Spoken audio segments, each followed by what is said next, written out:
Yo, what's good? Welcome back to another show. I'm Sid, and today we are watching a CNBC video documentary about Starbucks and why it is struggling.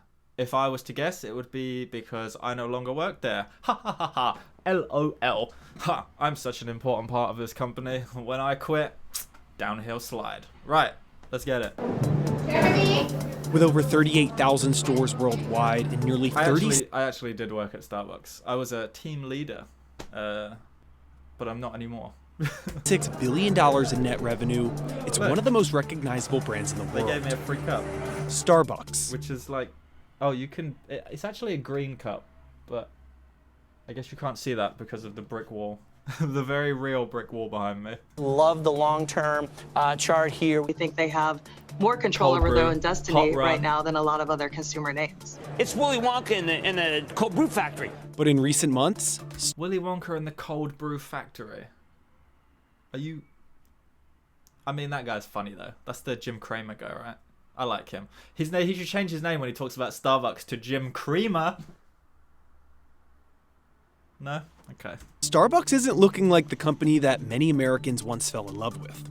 Gentlemen, when we look at the biggest loser today, it's going to be Starbucks. It's among the worst performers in the S&P 500. It's down double digits. That must be the day I left. No question that the occasional customer Who are is you? cutting. I thought Howard Schultz was the CEO. What happened to Howard? Howie, come back. You've changed. Starbucks, you've changed too much. I miss the old Starbucks. Straight from the gold Starbucks. Bring back the cold foam Starbucks. Back on visits to us. We have not been able to communicate to them the value that we provide. They were banking on a consumer that looked a lot like the 2022 aspirational consumer, not a value-seeking consumer. Let me guess, right? I'm going to take a guess. Starbucks is struggling because the price of a coffee at Starbucks is like £5 in the UK, and in America, I'm guessing it's like $12, and then you're expected to tip. So who's going to go into Starbucks and spend $15 to $20 on a coffee that you can make at home for like $1? Just thinking out loud here. That's going to be the problem. And Starbucks and everyone else is going to say, how can we accommodate to these broke-ass bitches who can't afford to spend that much on coffee? Absolute losers, broke betas, damn! And they're going to try and appeal to either the highest-end clientele, people who can afford that and don't think about the value of anything, or they're going to start selling really low-quality products to try and appeal to people of all economic backgrounds. Okay, let's find out. But Starbucks is trying to turn things around. The company is focusing on making that experience better for you, making the wait time shorter, ensuring that you get your beverage in a timely fashion, and that you have a good experience and a good connection with the baristas. Okay, so it sounds to me like they have not chosen the let's appeal to everyone regardless of their economic status, but instead, let's make things better for the rich people. Let's reduce those wait times by making everyone order on an app. Let's make sure that we have 16 employees all making minimum wage and they're working themselves to the bone for nothing. Yeah, okay, fair play. I feel like they picked a lane and now they're going to double down.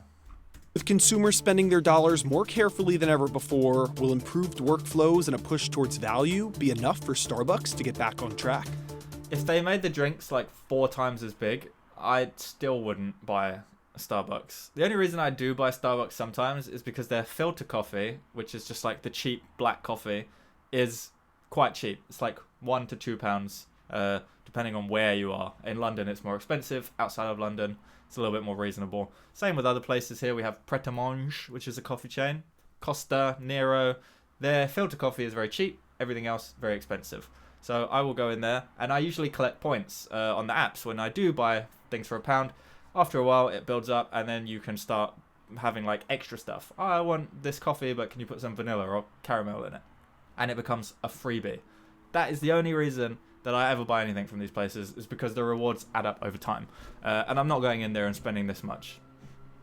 It's just what it is. When I worked there, they used to give you free drinks all day long. So I would be like buzzing off my tits, absolutely losing my mind, because I'd had 5 shots in the morning and a venti, mocha, caramel, macchiato, and then at lunchtime it's like, oh, I'm a bit tired, I'm going to have 9 more shots in this coffee that I'm having. I'm going to have an iced mocha.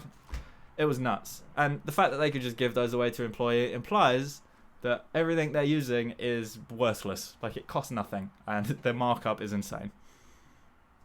I sound angry. Do I? Do I sound angry?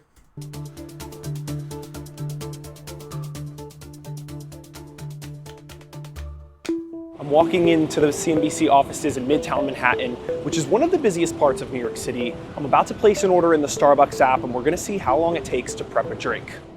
Not how much it is. Starbucks stock price peaked in July of 2021 at over $125 per share. Wasn't that right before the whole thing? It was after the thing about them not paying any tax in Europe, but then it was before the whole thing about them supporting some political movement that people disagreed with.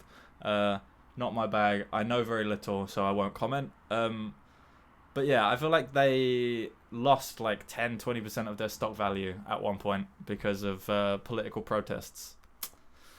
Which I think is confusing, that a mega corporation has a political stance when they are purely designed to siphon money from everyone and everything. After having tanked with the rest of the market during the pandemic. The start of 2022 led to a sharp decline in its share price as the company battled tension with its union, faced ongoing COVID lockdowns in China, and overall just weaker margins. But the stock rallied as the company revealed plans to reinvent its store operations and promised investors ambitious growth. The dude's name is Kevin Stankiewicz. Kevin Stankiewicz. Now, I know there's a film critic on TCM, and he works for TYT sometimes, called Ben Mankiewicz. Love it. Great name. Powerful name. Kevin Stankiewicz. I feel like that... Okay, you know what? You do you, man. This chart looks at the company's quarterly earnings over the past few years. Between 2021 and 2023, the company only missed Wall Street expectations twice. 2024, however, has broken that streak as the company reported 2 quarters of consecutive earnings misses. Q3 earnings per share did meet Wall Street expectations, but missed revenue expectations by $130 million. At the end of July, the share price was still down more than 15% since the start of the year. I think what we are seeing is pressures on the wallet for some of our most occasional customers. It had another issue, though, that was interesting. High rates of incomplete orders in the mid-teens on its mobile app, and mobile order and pay has become increasingly important for Starbucks. So people would hypothetically kind of put in an order, see the wait time, or perhaps see the price, and then not complete the order. It was ready in just 3 minutes. I do that all the time. I open the app and I like make a drink to see what kind of stuff they have, just in case there's like a new thing and I feel like trying something. But they have no prices until you get to the checkout. You like adding stuff, mixing it all, putting like this in and cold foam and cream and milk and extra sugar. And they don't tell you how much it costs until you get to the end screen where it's like, oh, that's going to be £9.50. You're like, no, go fuck yourself. Are you insane? And then I go somewhere else, or just stay home and make an like iced latte from a packet, which comes like in a 10 box of 10 for £1. Like, oh, I just paid 10p for this. Why would I pay £9.50 for the same thing? Ugh, madness. Also, at what point is a coffee shop no longer a coffee shop? When it becomes a publicly traded company, at which point it's not about selling coffee, it's about generating profit. God, I do sound really angry. I've been at this exact same location before around the same time, and it has taken upwards of 15 to 20 minutes. So there's clearly a focus on lowering wait times and increasing efficiency. That's because longer wait times have been a problem. Survey data shows that about 25% of Starbucks visitors say their wait time has gotten longer, up from about 16% just 2 years ago. In May, former Starbucks CEO Howard Schultz took to LinkedIn to express his feelings about the company's second quarter earnings miss. He stressed the importance of coffee-forward innovation, as well as a reinforcement of being experiential, not transactional. Coffee in cold brew is definitely growing. Hot drip is not. The energy drinks are also very competitive. So that is something that we do not have here. They sell iced energy. Is that like just a Red Bull with like in a plastic cup, or is that coffee? Has that got nitro in it? That sounds horrible. Oh my God. So I think they need to be in that game, but it's tough because then to some extent Starbucks loses a little bit of its cachet as being this coffee first kind of place.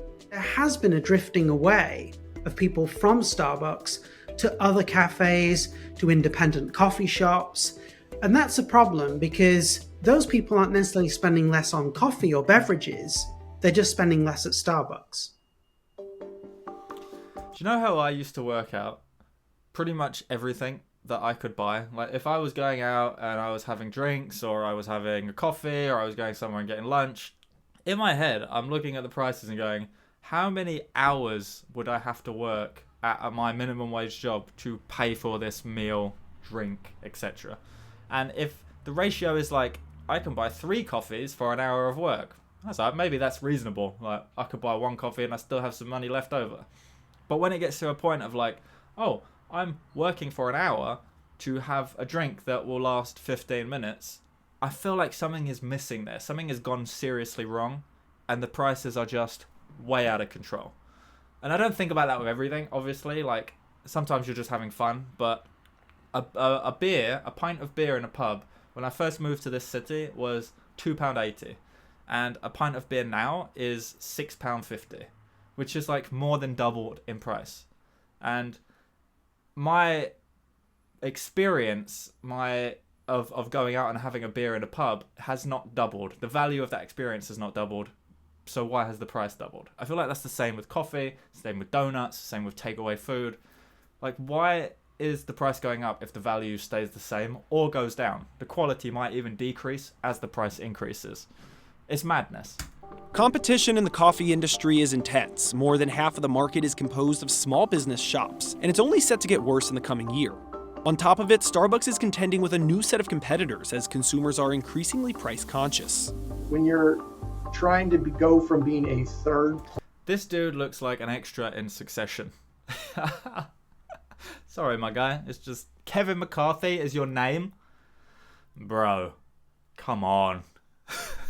place where people wanted to kind of hang out to being a convenience place. Well, then suddenly you're competing with McDonald's and convenience stores. I actually go to Starbucks sometimes just to use their Wi-Fi and sit down for 5 hours on my laptop. Like I'll buy a coffee for £2, the cheapest one they have, and I'll sit there for 5 hours. And I can bring my own food in, I can bring my own drinks, nobody complains. In that sense, yes, it is a pretty cool experience, right? There's not many places that you can go and do that. They're open from 9 to 5, and you don't even really have to be a paying customer to use their facilities to like sit in there and take up space. On that side of things, I would argue that Starbucks is one of the better mega corporations who sell food and drinks. But on every other basis, they suck just as bad as McDonald's or Pizza Hut or Domino's or KFC or any of these places. They're just overpriced trash. And the uniqueness of your proposition is watered down. Starbucks is considered a quick service restaurant. Research firm Technomic pulled pricing data from a US Starbucks location over the past few years to track the increases it has seen. Take a look at the cost of a latte at Starbucks in 2020 versus 2024. It's up about 20. That's still... Wait, what size are they?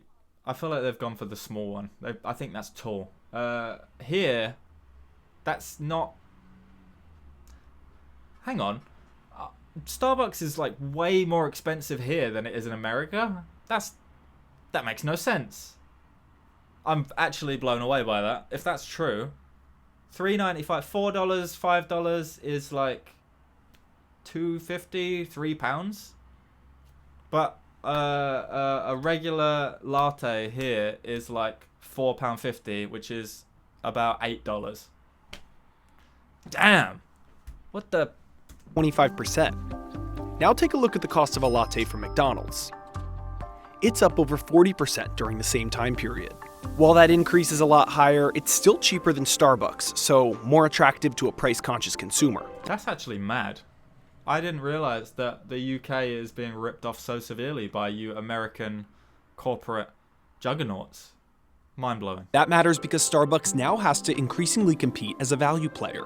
Summer 2024 saw the start of the fast food value wars, with players like McDonald's, Burger King, Wendy's, and Taco Bell bundling food and drink deals to incentivize customers. Starbucks got in on the game too, with the introduction of a discounted pairings menu. That's breakthrough for Starbucks, because Starbucks has been... Dude, like a croissant in Starbucks in the UK is like £4. You know those little ice cake pops on a stick? The cake pop is, I would say, the width of my... No, smaller than that. It's the width of like this part of my thumb, right? Like from here to here, all the way around as a circle. That is £2.50. That's like $4.50, $5 for a single bite of cake. What do you want from people? Like everything? I am actually angry. Been such a premier pricer, and the different kinds of promotion innovation is something which is very new to Starbucks. They never had to innovate. Innovation is brand new to Starbucks. On that level. But some analysts warn that it may not address the company's underlying problem head on, citing that when people are concerned about price, they're typically talking about wanting a cheaper base price, not necessarily additional free items. Yeah. I think it's a very tangled solution to what actually is a much simpler problem. Bundling stuff together is such a scam. It's like, why would we reduce the price when we can make it cheaper for individual items if you buy like 9 of them, or if you buy a combo meal or a family thing?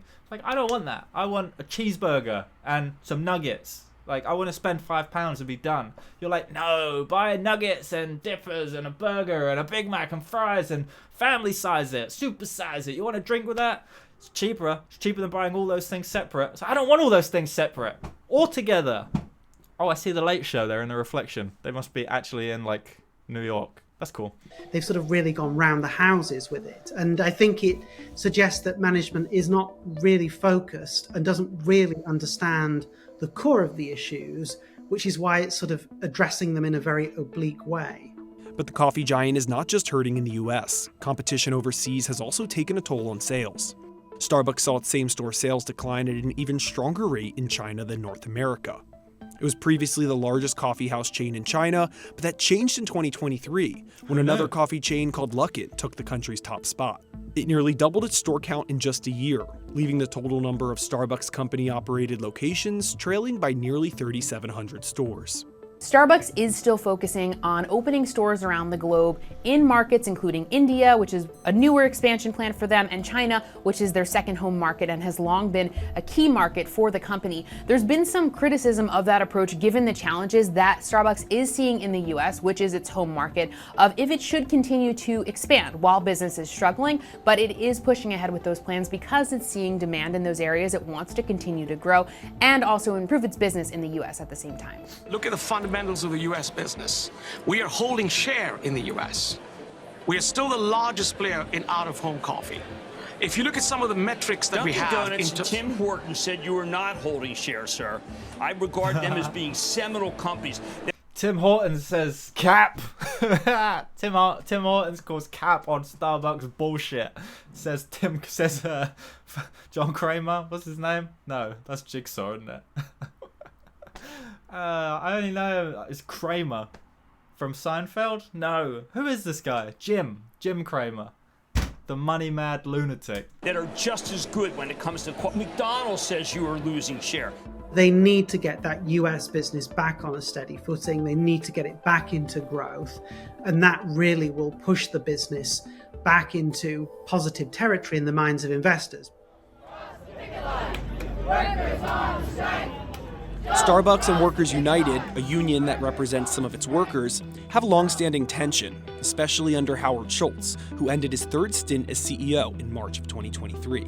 It has long been known as a company that offers some of the most progressive benefits, particularly in the restaurant space. And when Howard Schultz came back, they did revamp some of the things that are offered to partners. But the catch there is that they were not necessarily automatically extended to stores that had opted to unionize, because Starbucks would say it can't unilaterally offer new benefits to unionized stores without sitting down and bargaining face to face, because that's why I'm angry.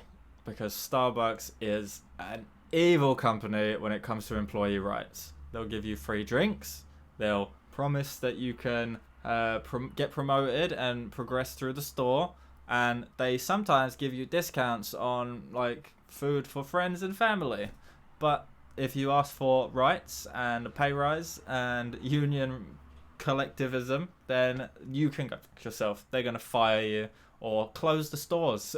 Yeah, they will just close the store that is trying to unionize and fire all the employees because they're an evil mega corporation who only cares about revenue.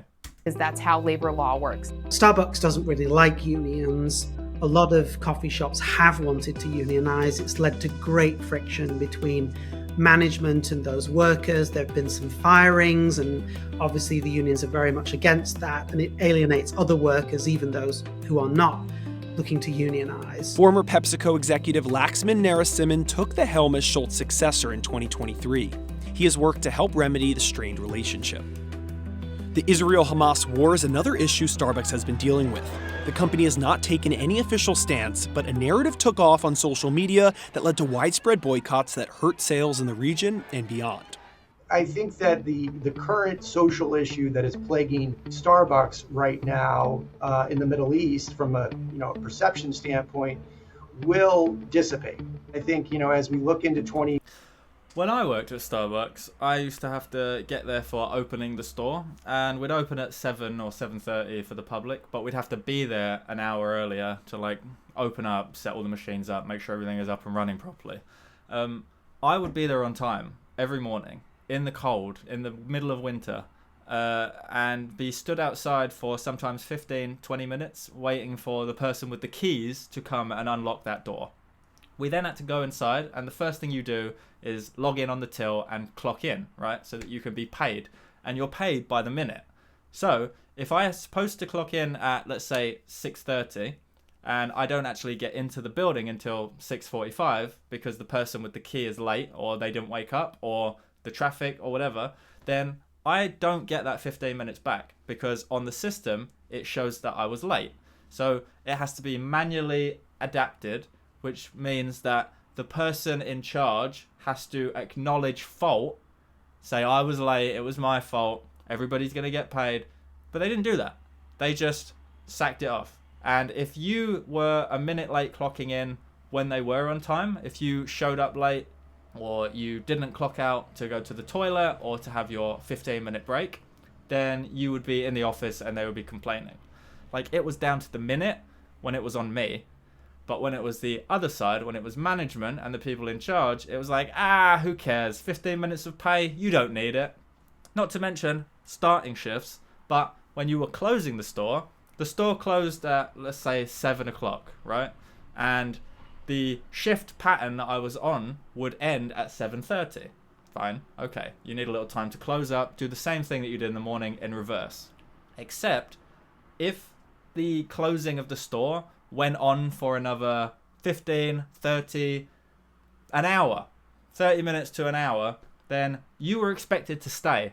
And all the employees were expected to stay, despite the fact that your shift explicitly said in your contract that you ended at this time. If you didn't stay, you weren't a team player.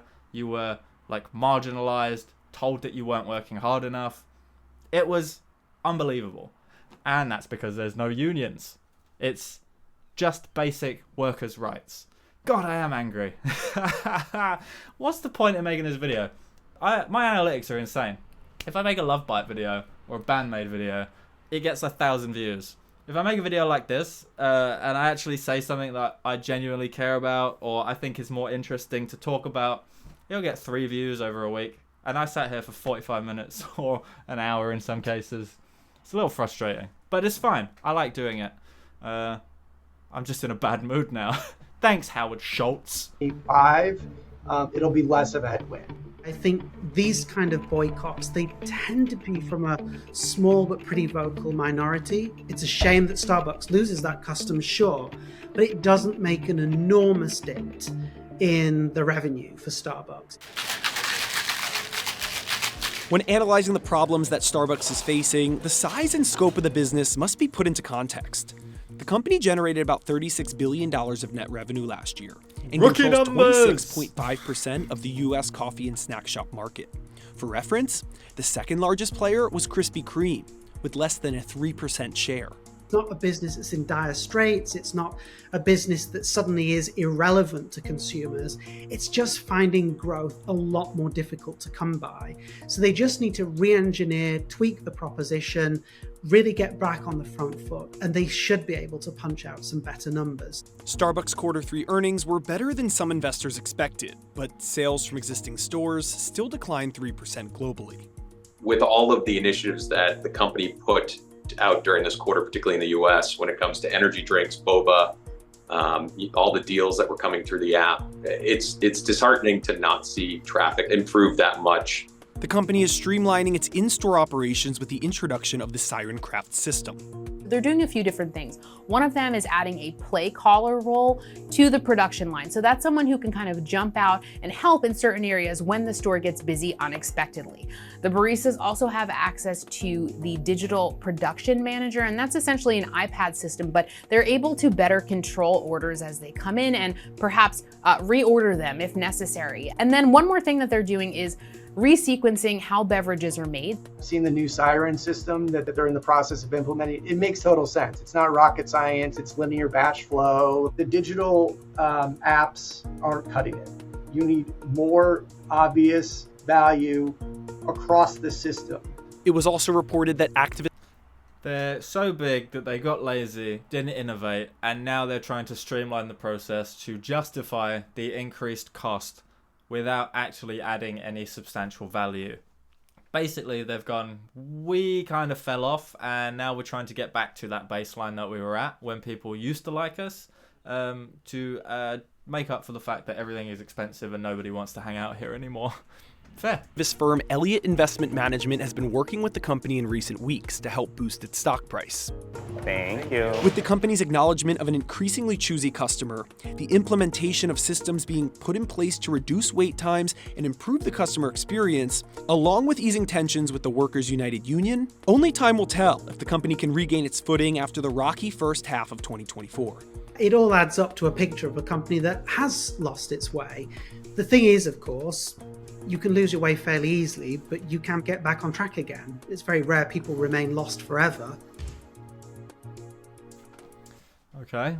I don't really have anything to add, except Starbucks can go fuck themselves. Let me know your thoughts. If you go to Starbucks regularly, what is your go-to order? And if you used to go to Starbucks but now go somewhere else, where else do you go?